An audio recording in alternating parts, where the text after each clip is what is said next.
सपना।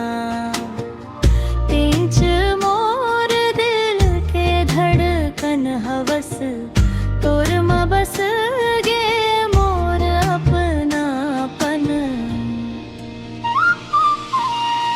चंदाले उजड़ तोर चेहरा, फूल ले मीठा तोर बात रे।